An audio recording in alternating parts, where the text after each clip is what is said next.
I don't do a lot of these just talking about something. Usually my videos have some sort of product that's being reviewed. Well, we are going to talk about products, don't get me wrong, but it's something that's been bothering me for a while, and I just want to put the word out there and make sure that some people, well, hopefully can learn from this. What I'm here to tell you is that while you're shopping, don't get fooled by the word gaming. I'm Dad, and I hope this rant doesn't waste your time.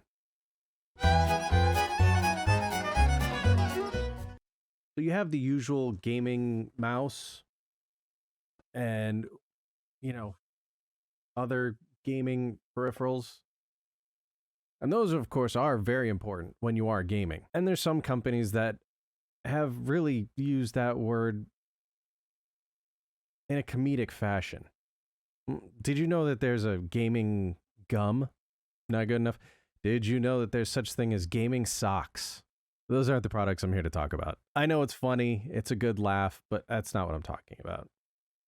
First off, this video isn't meant for the gamers, people that have been doing this for a long time. This is meant for someone that first decides they might want to try their hands at gaming, or it's for someone looking to buy equipment or peripherals for someone for their gaming.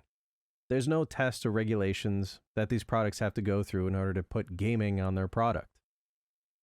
Nothing out there is going to say certified organic gaming. I want to start with monitors.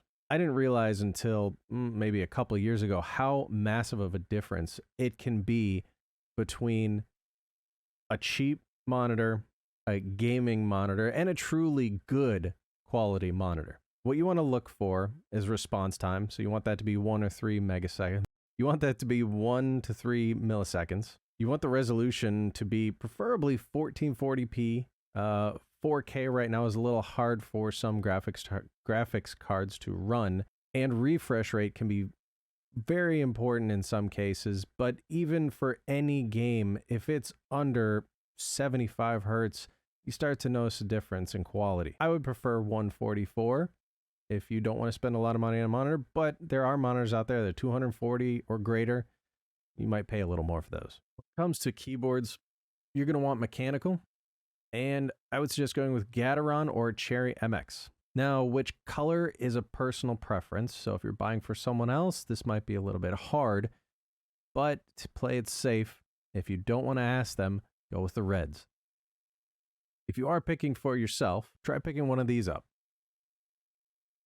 We'll allow you to test Cherry MX, Gateron, other brands. You can find these out there, and it allows you to actually click and feel what the real ones would feel like and determine which one is best for you.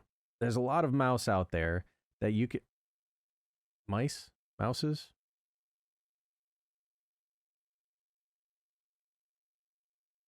There's a lot of options for mouse out there. Size, weight is personal preference. From there, you really want to find good polling rate or report rate. For wireless, 1,000 or greater, you'll be all set. For wired, 8,000 or greater. Now, as far as response time, it has been proven that wireless is a fraction of a millisecond slower than wired. So if you really want wireless, I say go for it. For a headset, don't skip out on price. Spend $100 or so. Get a really good set because these can last you a long time, and sound quality is very important. And you need to determine if you're going to have a microphone or you want a mic built into your headset that sounds good. So you're going to have to find something out there that can give you just that. Down below, I will link to the products that I have. Not saying they're the best for gaming, but I personally like them. Oh, and don't get me started on gaming chairs. Oh, I could talk about this for a long time, but let me just say this. Gaming does not mean ergonomic. All right, some of the chairs out there that say that they're gaming, if you're sitting in those for a long period of time playing these games and possibly working as well, they can do damage to your back. They are not good for you. There's very few gaming chairs out there that are actually ergonomic and safe for you. Gaming chairs. Oh, my back hurts just thinking about gaming chairs. I know, because immediately you're thinking, because you're getting old, Dad. Whatever you pick to go with, just know that in competitive gaming, these aren't going to give you an advantage. But at least you're not going to have a disadvantage. I'm Dad. I'm going to turn this over to Editing Dad, and hopefully he can cut this down to be nice and short. Hopefully I didn't waste your time. If you only got a mustache. Equipment? Or it's for someone looking to purchase equipment or accessories. Peripherals. Peripherals! That's the word. What you want to look for is response time. So you want that to be 1 or 3 megaseconds.